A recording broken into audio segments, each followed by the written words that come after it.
नमस्कार मित्रांनो, तुमचं स्वागत आहे माझ्या यूट्यूब चॅनलवर, ज्याचं नाव आहे स्टडी UPSC आणि MPSC. आजचा जो आपला भाग असणार आहे हा असणार आहे उत्तर वैदिक कालावधीचा. उत्तर वैदिक कालावधी जो आहे हा इसवी पूर्व 1000 BC 1000 ते इसवी पूर्व 660 हा असा जो कालावधी आहे तो उत्तर वैदिक काळाचा आहे. आता आपण मागच्या भागामध्ये पाहिलं की आर्य लोकांच्या टोळ्या भारताच्या पश्चिम भागामध्ये येऊन स्थायिक होऊ लागल्या होत्या आणि त्यांनी थोड्या प्रमाणात शेतीला सुरुवात केलेली होती. पण आता उत्तर वैदिक काळामध्ये या शेतीपासून त्या लोकांच्या जीवनात कसा बदल होत गेला आणि उत्तर वैदिक काळामुळे भारताचा इतिहास कशा पद्धतीने बदलला हे आपल्याला ह्या उत्तर वैदिक कालावधीच्या माहितीवरून कळेल. तर आपण थोडक्यात सुरुवातीला आपण उत्तर वैदिक काळ कसा चालू झाला याच्याविषयी थोडक्यात मी तुम्हाला माहिती सांगतो. हा भारताचा एक रफ नकाशा आहे.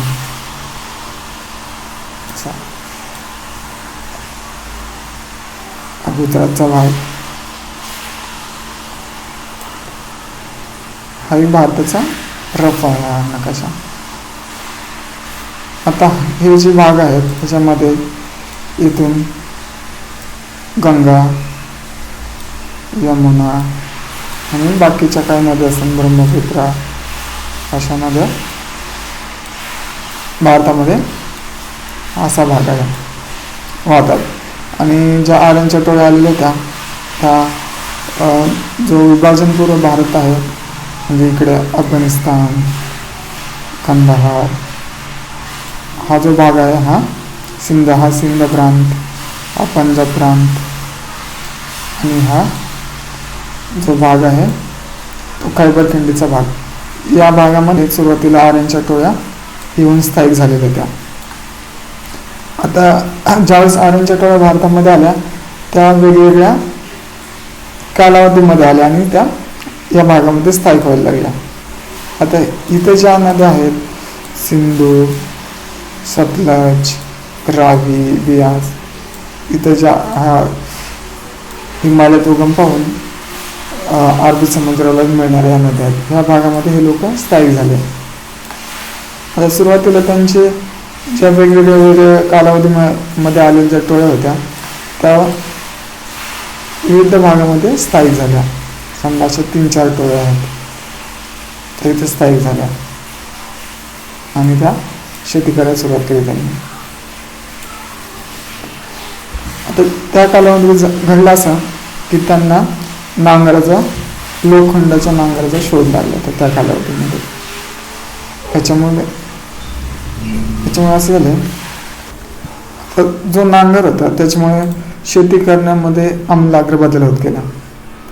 सुरुवातीला ज्यावेळेस आर्य भारतामध्ये आले ते निम्मे भटके होते आणि ते वेगवेगळ्या भागात राहून फक्त त्यांचे जे गुरे आणि पशुधन होते यांच्या चाऱ्यासाठीच ते मुख्यत्वे फिरत होते, म्हणजे ते भटके जीवन जगत होते सुरुवातीला.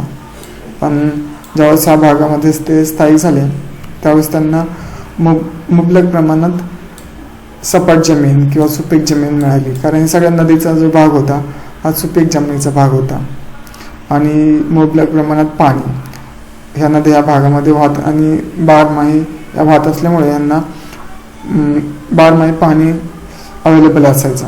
आता सुपीक जमीन आणि पाणी याच्यामुळे काय झालं की ह्या ज्या टोळ्या होत्या यांनी इथे शेती करायला सुरुवात केली.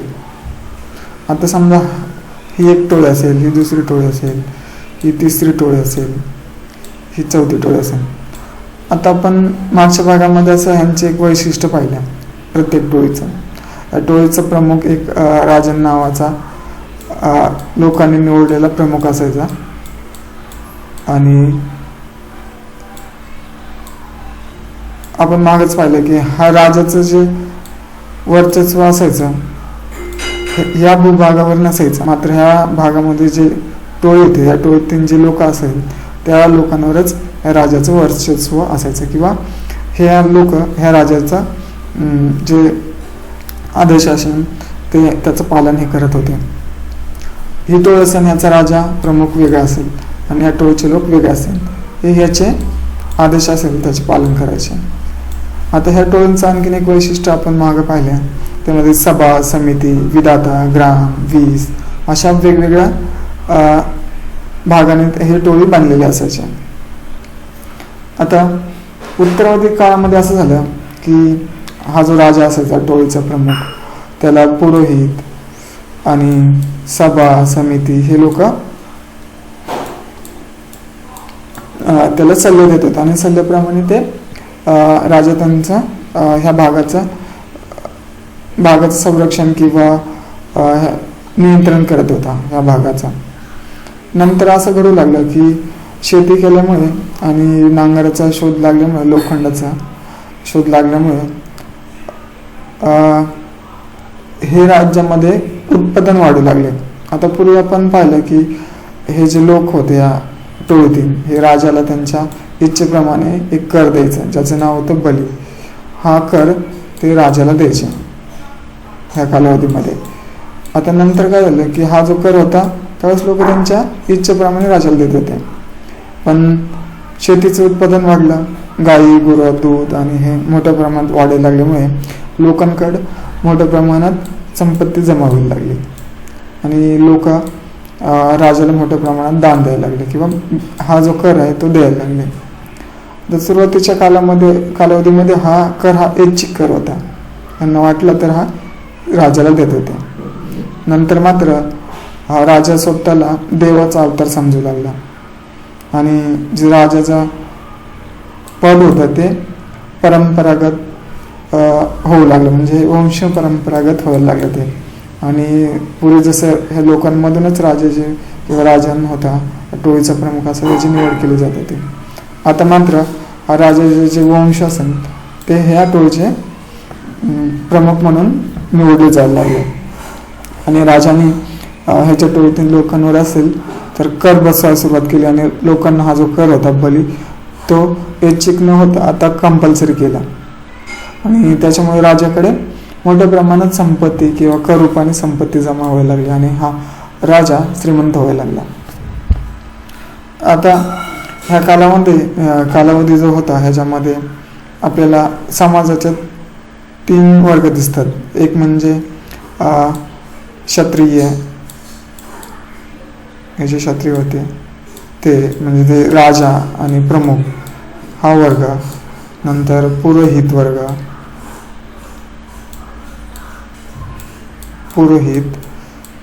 आणि व्यापारी.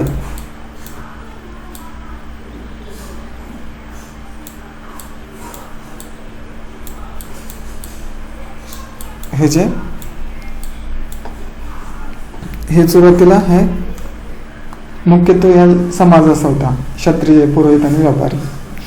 आता व्यापारी लोक काय करायचे की त्यांना व्यापारामध्ये जास्त प्रमाणात नफा व्हायचा.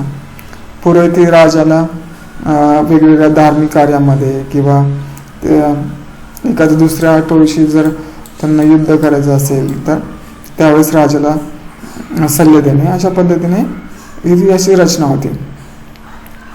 त्यानंतर काय कालावधीमध्ये असं झालं की हे जे टोळीचा प्रमुख आहे तो आता त्याला अशी इच्छा व्हायला लागली की हा जो भाग आहे हा पण आपल्याला मिळाला पाहिजे, इकडचा हा पण भेटला पाहिजे, हा पण, म्हणजे त्याची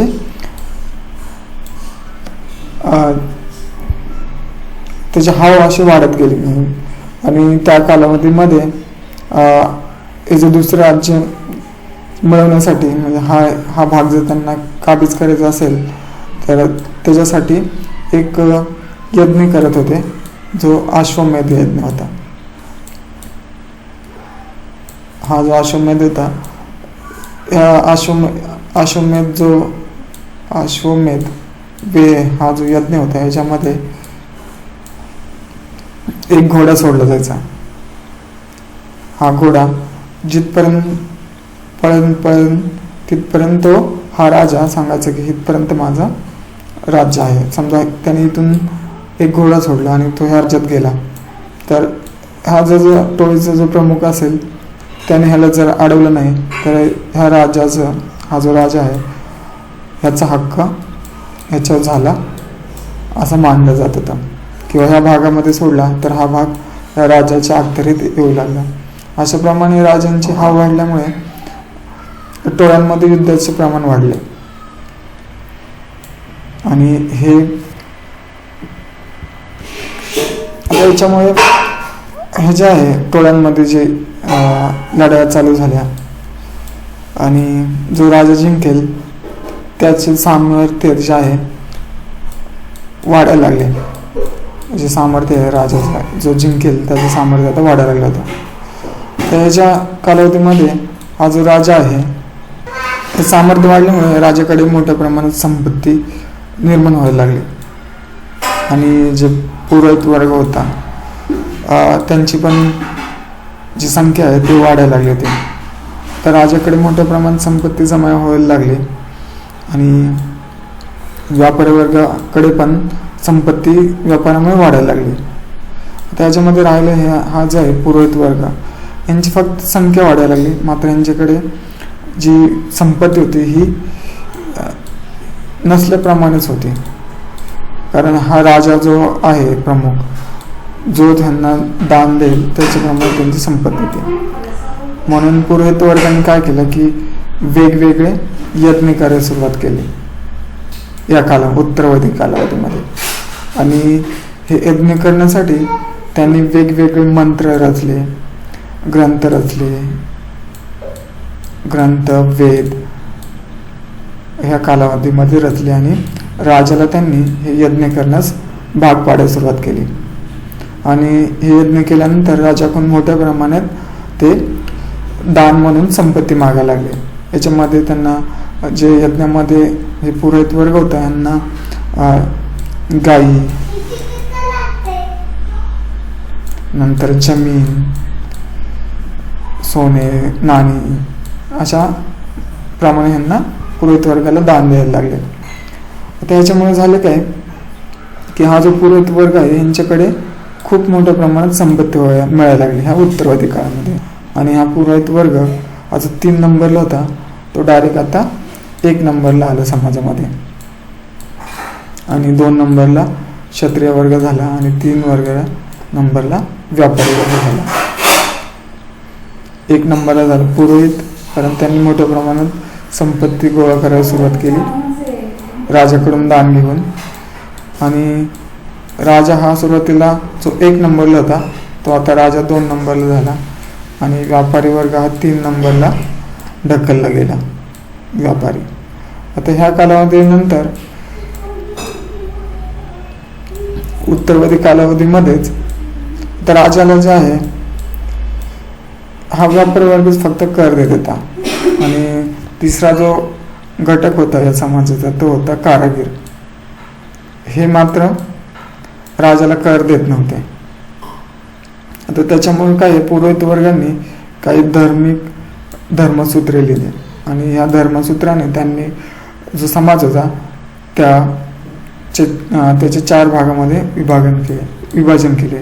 जसं ब्राह्मण, नंतर क्षत्रिय, दुसरा जो क्षत्रिय, तिसरा व्यापारी वर्ग वैश्य आणि जो शेवटचा कारागीर वर्ग होता तो शूद्र. असे 4 वर्गामध्ये त्यांनी समाजाचं विभाजन केलं आणि समाजामध्ये मोठ्या प्रमाणात दरी निर्माण व्हायला लागली. हा जो उत्तरावधी काळाचा हा एक वैशिष्ट्य आहे. आणि यज्ञ करण्यासाठी वेगवेगळे मंत्र आणि ग्रंथ या कालावधीमध्ये लिहिले.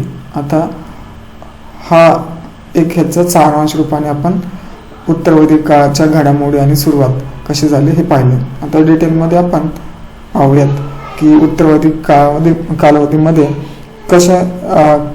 ॲक्च्युली कसे काय होत गेला हे आता आपण डिटेलमध्ये पाहूयात.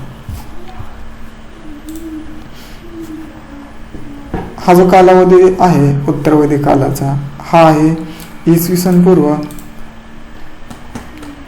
1000 ते इसवी सन पूर्व 660 हा असा कालावधी ह्याचा उत्तरवैदिक काळाचा आहे. त्याच्यामध्ये 1000 BC पासून इसवी सन पूर्व 600 पर्यंत आजच्या काळाला उत्तरवैदिक कालखंड असे म्हणतात.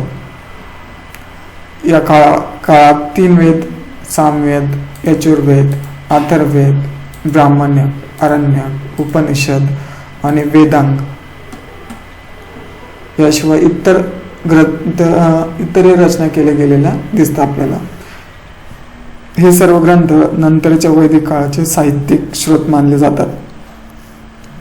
म्हणजे हे सामवेद, यजुर्वेद, अथर्ववेद, ब्राह्मण्य, आरण्यक, उपनिषद आणि वेदांग हे यांना नंतरच वैदिक काळामध्ये जो काळ होता त्याच्यानंतर जे साहित्य होतं यांच्यासाठी हे स्रोत होते असं मानलं जातं.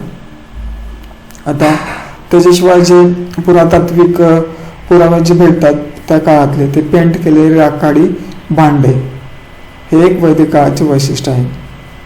आणि याच कालावधीमध्ये लोखंडाचा वापर मोठ्या प्रमाणात सुरू झाला होता आणि ह्याच्यामुळे लोखंडाच्या वापरामुळे शेतीच्या मोठ्या प्रमाणात उत्पादन झाले आणि सामाजिक, आर्थिक आणि राजकीय जीवनात एक क्रांती घडली. नंतरच्या वैदिक काळात आर्य लोकांचा विस्तार इतर प्रदेशात झाला कारण त्यांना आता लोखंडी शस्त्र वापरणे माहीत होते. आर्यांकडे त्यांचे क्षेत्र वैदिक काळाचे तपशील होते आणि ते नदीच्या पुढील भागात वाढत असलेल्या पूर्व भागात राहत होते. उत्तर वैदिक सभ्यतेचे मुख्य केंद्र मध्य प्रदेश म्हणजे हा जो आपण पाहिला इथला जो भाग आहे हा मध्य प्रदेश, हा नाही आहे MP, हा नाही भाग, हा जो इथला आपण पाहिलेला ते सरस्वतीपासून म्हणजे इथे सरस्वती वाहत होते या भागातून, इकडे गंगा वाहत होती. हा जो भाग आहे तो मध्य प्रदेश ते सरस्वतीपासून गंगेच्या डोब म्हणजेच प्रदेश जो गंगेचा मैदानी प्रदेश आहे त्या भागापर्यंत मुख्य केंद्र हे उत्तर वैदिक काळाचे मुख्य केंद्र होते. आता शतपथ ब्राह्मणात विदेह आणि माधव एक कथा आहे आणि या कथेमध्ये असा उल्लेख आहे की हे जे लोक होते या भागामध्ये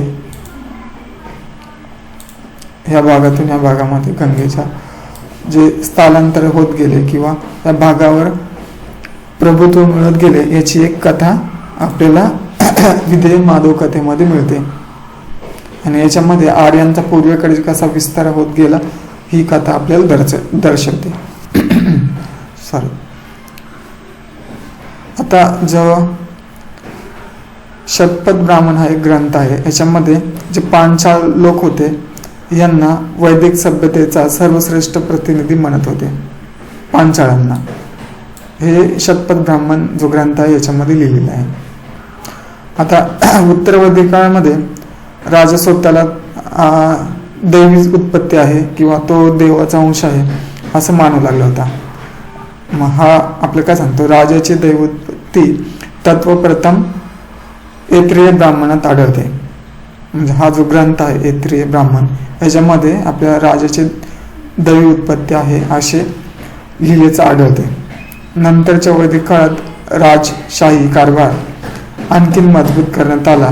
या काळात राजाचे राज्य वंश परंपरागत आहे असे मानले जाऊ लागले. आता आपण पाहिलं की राजा स्वतःला देवाचा अंश मानायला लागला होता आणि आता तो जो राजा आहे पूर्वी कसं राजाचा निवड होती ते राजा ते जे टोळी होते त्या लोकांतून त्याची राजाची निवड केली जात होती. पण आता मात्र ते वंश परंपरागत राजा होऊ लागला या भागात उत्तर वैदिक कालामध्ये. या काळात राज्याचा आकार वाढल्यामुळे राज्याचे महत्त्व वाढले आणि त्याचे सामर्थ्य वाढत गेले. आता राजा सम्राट, एकरात, अधिराज इत्यादी नावाने ओळखला जाऊ लागला. आता आपण हे बघूयात.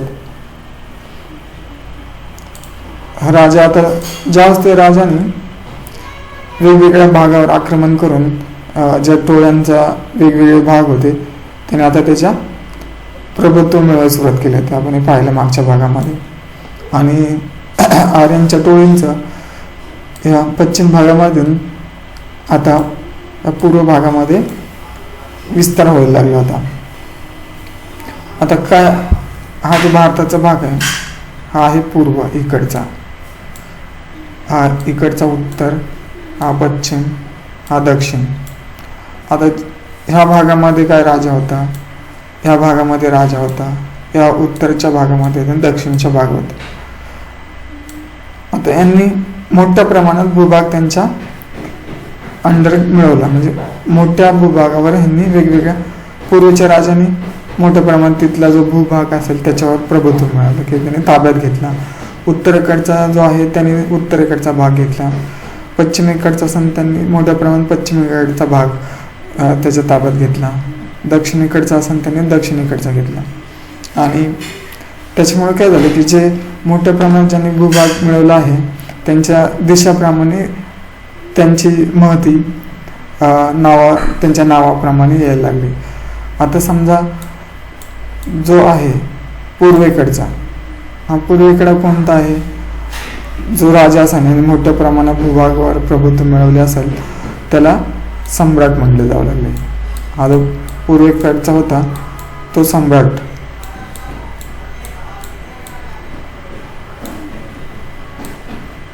इकडच्या भागातलं सम्राट. नंतर जो पश्चिमेकडचा होता तो सोराट, इकडच्या हा भागावरचा सोराट.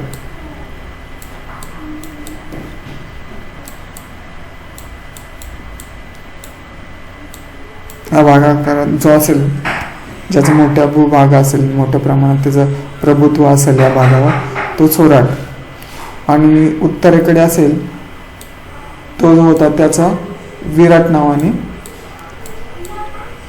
तो त्याच्या नावासमोर विराट ही पदवी लावत होता किंवा ह्या पदवीवरून तो किती मोठा राजा आहे ते कळत होते.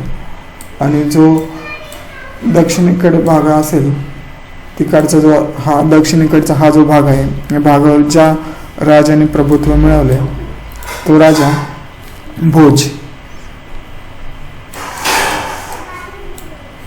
भोज या नावाने ओळखला जात होता. आता हे भोज राजाचं एक आपल्या महाराष्ट्रामध्ये एक उदाहरण आहे, ते म्हणजे प्रतापगड. हा कोल्हापूरच्या भागामध्ये साताऱ्याच्या महाबळेश्वरच्या जवळ जो आहे प्रतापगड, तो जो सुरुवातीला आहे तो राजा भोज, म्हणजे जो दक्षिणेकडचा राजा आहे तर त्याने बांधला असं काही ठिकाणी म्हटलेलं आहे. म्हणजे जो दक्षिणेकडचा राजा आहे त्याचे किती भागावर प्रभुत्व होता ते आपल्याला त्याच्या उपाधी तो लावत होता त्याच्यावरून कळत होते. अशाप्रमाणे आता राजा मोठ्या प्रमाणात भूभागावर तो प्रभुत्व मिळावं लागला आणि त्याने स्वतःला एक दैवी अंश असं समजून त्याने वेगवेगळ्या पदवी धारण करायला सुरुवात केली. हे आपल्याला उत्तरवादी काळामध्ये घडत गेलं दिसतं. राष्ट्र हा शब्दानंतर प्रथम नंतरच्या वैदिक काळात वापरला गेला. आता काय झालं की आता एखाद्या राजाचा मोठ्या भागावर प्रभुत्व निर्माण झाल्यामुळे पूर्वी कसं त्याला जो असेल त्या भागाला 20 किंवा ग्रामिणी, नंतर जन असे वेगवेगळे नाव होते पूर्ववैदिक काळामध्ये. पण मात्र उत्तरवैदिक काळात राष्ट्र हा शब्द प्रथमच वापरला गेला. पुनर्जन्माचे तत्व प्रथम शतपथ ब्राह्मणात वर्णन केले आहे. नंतरच्या वैदिक संस्था, विधानसभा आणि समिती अस्तित्वात राहिली, परंतु विधाताचा उल्लेख नाही.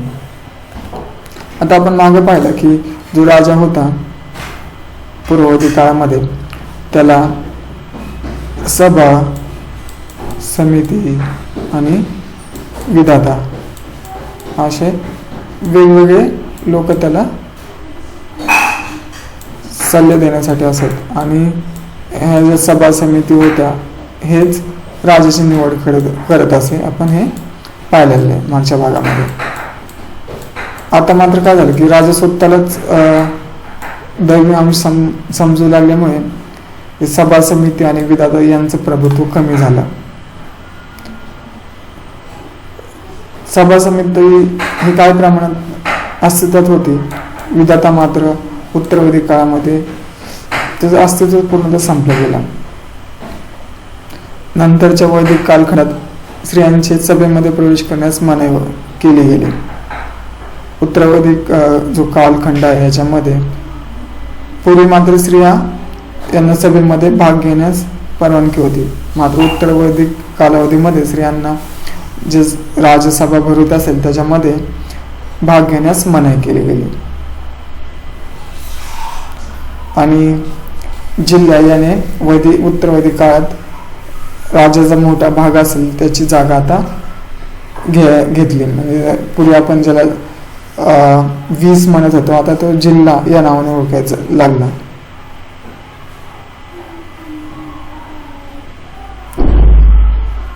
वैदिक काळामध्ये बली दान हा एक स्वैच्छिक कर होता, जो नंतरच्या वैदिक काळात नियमित कर बनला. आता जे लोक होते पूर्ववैदिक काळामध्ये ते राजाला त्यांच्या इच्छेप्रमाणे कर देत होते, मात्र उत्तरवैदिक काळामध्ये राजाने हा जो कर आहे तो नियमित कर केला. आता याचं कारण असं झालं की राजाला ऐच्छिक कर त्याने नियमित कर का केला की त्याला मोठ्या प्रमाणात यज्ञ करत होता राजा, त्याच्यामुळे त्याला पुरोहित वर्गाला दान देणे भाग होते. आणि ज्या वेगवेगळ्या आता एखादा भाग राजाचा भाग असेल,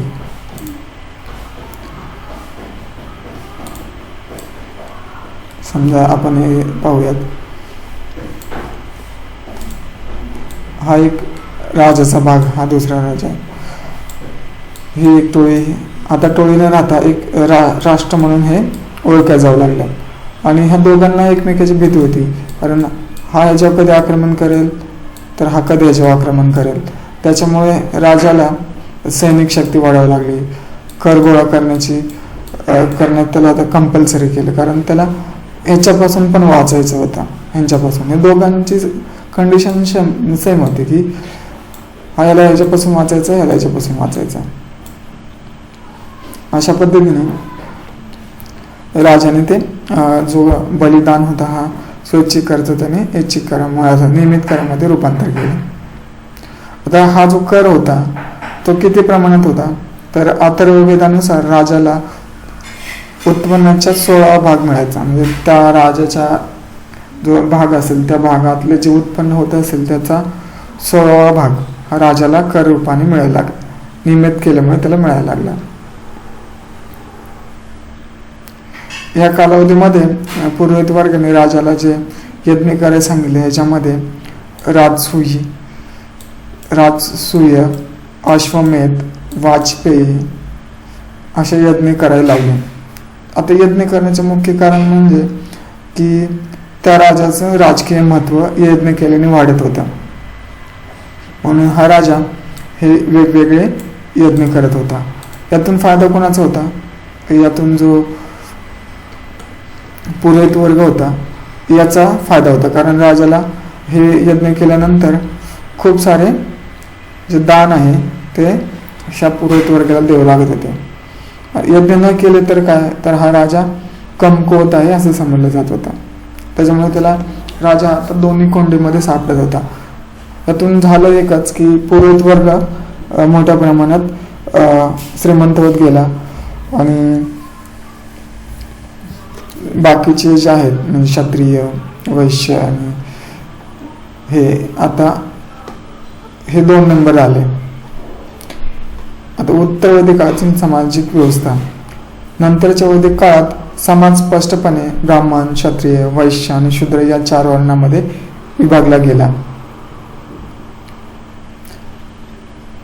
या काळात ब्राह्मणांनी समाजात आपले श्रेष्ठत्व स्थापित केले, क्षत्रियांनी योद्धावर्गाचे प्रतिनिधित्व केले, तो लोकांना तारणारा मानला जात असे. या वर्गातून राजा निवडला गेला. वैश्य लोकांनी ऋग्वेदिक काळापासून व्यापार, शेती आणि विविध हस्तकलेचा अवलंब केला आणि नंतरच्या वैदिक काळात तो मोठा करदाता झाला. शूद्रांचे कार्य 3 उच्च वर्गांची सेवा करणे हे होते. या वर्गाचे सर्व लोक मजूर होते.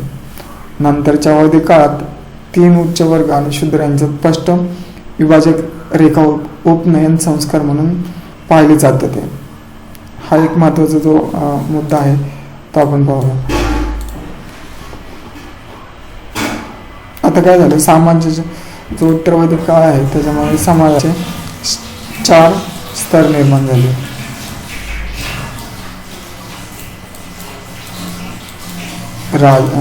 पुरोहित आता ब्राह्मण म्हणायला लागले त्यांना.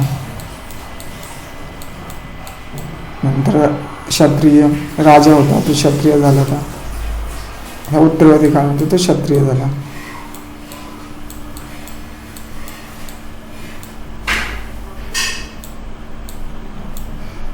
आणि जो व्यापारी वर्ग होता तो आता वैश्य या नावाने ओळखला जाऊ लागला आणि जे मजूर वर्ग कारागीर होते ते आता शूद्र नावाने ओळखू लागले. हे उत्तरवैदिक काळामध्ये झालं. आता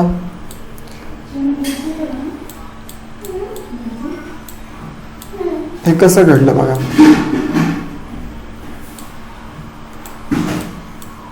काय झालं की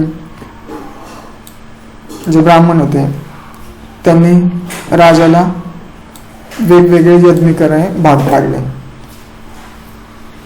कारण हा राजा असेल त्याने जर यज्ञ नाही केले तर तो कमकुवत राजा आहे असं समजलं जायला लागले. म्हणून राजा वेगवेगळे यज्ञ करायला, जसे वाजपेयी, अश्वमेध, राजसूय हे यज्ञ राजा करू लागला.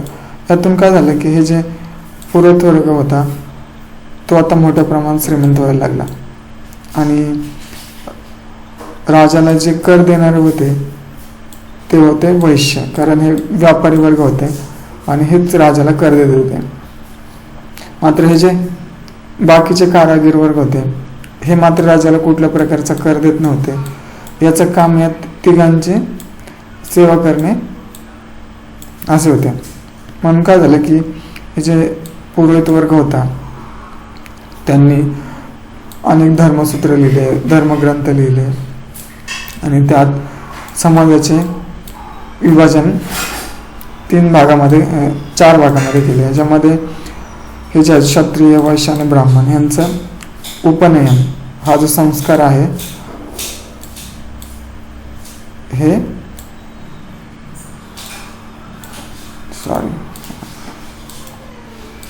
उपनयन संस्कार जो आहे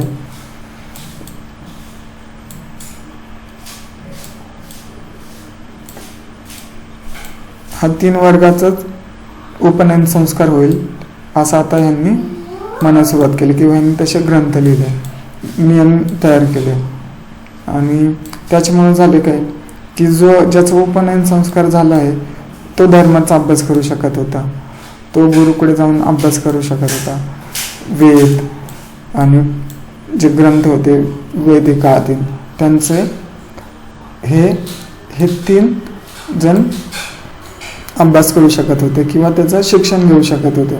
मात्र यांचं उपनयन ह्यांचं न केल्यामुळे ह्यांना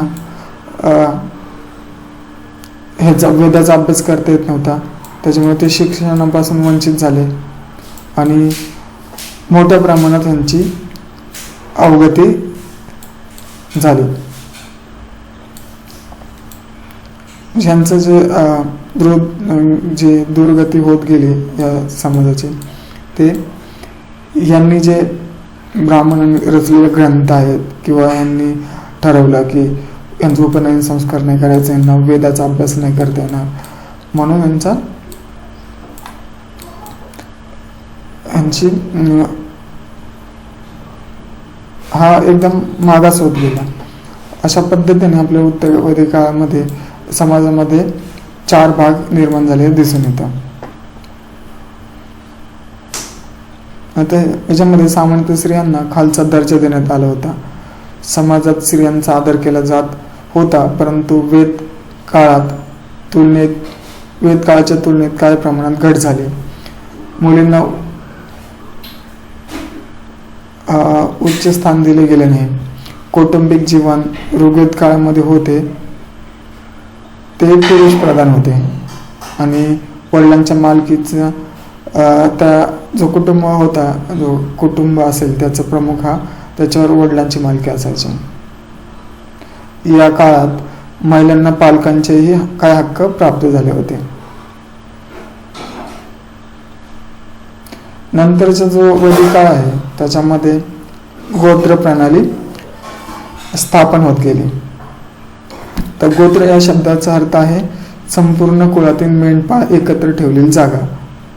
पण नंतर या शब्दाचा अर्थ आदिहीन माणसाकडून झाला. आता हे गोत्र काय आहे आपण याची माहिती घेऊयात. आता काय होत होते, जो उत्तरवैदिक काळ आहे त्याच्यामध्ये राजा वेगवेगळे पुरोहित वर्गाला दान देत होता आणि जे पुरोहित वर्ग असायचे त्याचा एक ऋषी असायचा मुख्य. हा समजा एक पुरोहित वर्ग आहे, एका राजाचा हा पुरोहित वर्ग आहे. ह्याचा जो प्रमुख असायचा तो एक ऋषी असायचा, त्याला ऋषी म्हटलं जात होतं. आता हे काय करायचं, ज्यावेळेस राजांना यज्ञ केल्यानंतर जे दान देत असेल त्याच्यामध्ये गायी असायची आणि हे ऋषी आणि ह्याचे जे काही असतील ऋषीचे इतर लोक हे मिळून ह्या गायींच्या एका ठिकाणी त्या गायी ठेवत होते. आता कित्येक हजार गायी त्यांच्याकडे होत्या आणि हा ऋषी यांचा प्रमुख होता आणि हा जो ऋषी आहे हा ऋषी काही ग्रंथ आणि मंत्र लिहित असे. हा ऋषी मंत्र आणि ग्रंथ लिहित असे आणि हे जे आहे एकत्र गायी ठेवल्यामुळे ह्यांचे एक गोत्र तयार होत होते. म्हणजे जे गायी एका ठिकाणी जमा केल्या जात होत्या, ज्या ऋषी आणि जो समाज होता त्यांना एक गोत्र म्हणत होते आणि हा गोत्राचा प्रमुख असेल त्याला तो ऋषी असायचा. आता आपल्याला माहिती आहे वेगवेगळ्या ऋषीच्या नावाने वेगवेगळे गोत्र आहेत. समजा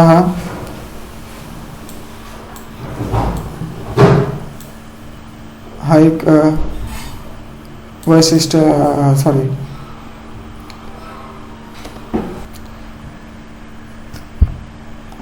हा जो एक हा जो आहे गोत्र म्हणजे या ठिकाणी ह्या ऋषीच्या हा एक ऋषी आहे. समजा विश्वामित्र हा एक ऋषी आहे आणि ह्याची जी मंडळी असेल त्यांनी विश्वामित्र नाव चुकतात आहे कारण हे जे लिहिणं खूप अवघड जातं काय, पण आपल्या थोड्या माहितीसाठी समजण्यासाठी आपण ते समजून घेऊया की काय त्याचा अर्थ आहे. हा समजा हे गोत्र आहे आणि या गोत्राचा जो प्रमुख ऋषी आहे तो विश्वामित्र आहे. दुसरं गोत्र असेल समजा अगस्त्य, तर अगस्त्य ऋषीच्या नावाने गोत्र असेल. अशा हे जे गोत्र आहे ते गोत्र उत्तरवैदिक काळामध्ये तयार व्हायला लागले आणि ज्या ठिकाणी एकत्र गायी जमवून ठेवत होते तर हजाराने गायी हे एकत्र करून ठेवत होते आणि ह्या ऋषी हा गोत्रांचा प्रमुख असायचा आणि ह्या ऋषींनी वेगवेगळे मंत्र आणि ग्रंथ लिहिले. तर आपल्याला माहिती आहे की ऋग्वेदामध्ये वेगवेगळ्या ऋषींचे वेगवेगळे मंडल आहेत. म्हणजे असे हे गोत्र तयार झाल्यामुळे ह्या ऋषींनी त्यांचे मंत्र लिहिले आहेत आणि हे जे मंत्र आहेत हा एका राज्याचा ऋषी किंवा पुरोहित असायचा आणि हा ह्याच्यासाठी मंत्र लिहित असेल. हा जो पुरोहित असेल हे गोत्र असेल ह्याचा राजा वेगळा असेल तर हा ह्याच्यासाठी वेगळे मंत्र लिहित असेल. हा तिसरा हा एखादा राजा असेल वेगळा, तर हा ऋषी वेगळा असेल ह्याच्यासाठी असेल तर ह्याचे मंत्र वेगळे असायचे आणि हे प्रत्येकाने आपापले मंत्र ह्या राजाच्या यज्ञामध्ये म्हणण्यासाठी तयार केले होते आणि नंतरच ह्या मंत्राचं त्यांनी वेदांमध्ये संकलन केलेलं आहे. म्हणून आपल्याला ऋग्वेदामध्ये 10 मंडलामध्ये प्रत्येक मंडल वेगळ्या ऋषीचं आहे असं दिसतं. आता ऋग्वेदामध्ये आपल्याला माहिती आहे की 10 मंडल आहेत. याच्यामध्ये 2 ते 7, 2 पासून 7 पर्यंत हे एकदम जुने किंवा मुख्य जे सुरुवातीचे आहेत ते मंडल आहेत. मात्र 8, 9 आणि 10 यांचा नंतर त्यात समावेश केलेला आहे वेदांमध्ये. म्हणजे हे ऋग्वेदामध्ये सगळे मिळून 10 मंडल आहेत आणि याच्यामध्ये 2 ते 7 हे मंडल मूळचे मंडल आहेत. मात्र 1, 8, 9 आणि 10 हे नंतर ऋग्वेदामध्ये ॲड केलेले आहेत. याच्यामध्ये 1028 टोटल ऋचा आहेत आणि हे जे ह्याच्यामध्ये जे लिहिलेले मंत्र आहेत ते गद्य पद्धतीचे आहेत. हा ऋग्वेदामध्ये हे गद्य पद्धतीने लिहिलेले मंत्र आहेत आणि अनेक मंत्रांचं मिळून एक ऋचा तयार होत होती आणि हा ऋचा ऋग्वेदामध्ये 1028 ऋचा टोटल ऋग्वेदामध्ये आहेत. तर ह्याच्यामध्ये जे 7 मंडल आहे ह्याच्यामध्ये आपल्याला दासराज युद्ध दिसतं, ज्याचा उल्लेख आहे ते दासराज युद्ध. हे एक ऋग्वेदिक काळामधलं एक महत्त्वाचं युद्ध झालेलं आहे. ह्याच्यामध्ये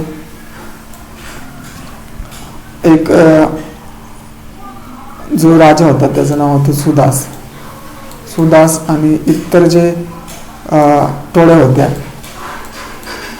जसे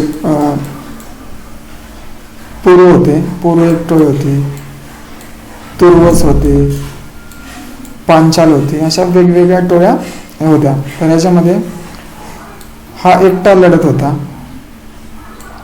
याचा ऋषी जो होता म्हणजे पुरोहित ह्याला सल्ला देणारा हा विश्वामित्र होता सुरुवातीला. आणि बाकीचे ज्या टोळ्या होत्या पुरु, तुर्वास आणि पांचाल ह्यांच्यामध्ये युद्ध झालं आणि ह्याच्यामध्ये हा सुदास आहे तो हा विजय ह्याचा झाला. ह्याच्यामध्ये जे दास राजयुद्ध होतं ह्याच्यामध्ये सुदास ह्याचा विजय झाला. मग ते हे जे दासराज युद्ध आहे याचा आपल्याला महाभारत जे आहे त्याच्याशी बऱ्याच प्रमाणात साम्य असले तर आढळून येतं. नंतर हे जे सुदास आहे आणि सुदास विजयानंतर एक जे पुरु टोळी होती आणि पांचाल होती ह्यांचं मिळून एक नंतर जे झाले तिचं नाव कुरु पडलं. म्हणजे जे कुरुक्षेत्र आहे त्या ठिकाणी पांचाल आणि पुरु ही टोळी एकत्र झाल्यामुळे एक नवीन टोळी निर्माण झाली, ती कुरु होती. आणि ते कुरुक्षेत्र किंवा जे महाभारत घडलं तर हे कुरु टोळीतून त्यांच्यामधील जे युद्ध आहे ते हे आपल्याला कुरु टोळीविषयी माहिती मिळते त्या युद्धातून. अशा पद्धतीने आपल्याला हे 7व्या मंडळात हे दासराज जे युद्ध आहे ते झाल्याचा आपल्याला उल्लेख मिळतो. त्याच्यानंतर जे 10वं मंडळ आहे ह्याच्यामध्ये पुरुषोक्त हे जे आहे पुरुषोक्त हे जे आहे त्याच्यामुळे ब्राह्मण, क्षत्रिय, वैश्य आणि शूद्र असं समाजामध्ये विभाजन झालेलं आहे. हे पुरुषोक्तामध्ये जो आहे त्या मंत्रावरून झालेला आहे. आता ह्याच्यामध्ये हा जो पुरुषोक्त मंत्र आहे ह्याच्यामध्ये असं म्हटलं आहे की ब्राह्मणाची उत्पत्ती ह्याच्या चेहऱ्यापासून होते, क्षत्रिय हात, वैश्य मांड्या आणि शूद्र पाय अशा हे पुरुषोक्तामध्ये मांडलेलं. ह्याच्यामध्येच पुरुषोक्तामध्येच एक गायत्री मंत्र पण आहे जो मोठ्या प्रमाणात सूर्याविषयी स्तुती ह्याच्यामध्ये केलेली आहे. ते ऋग्वेदाच्या 10व्या मंडलामध्ये आहे. आता आपण पुढे जाऊयात. पुढे काय आहे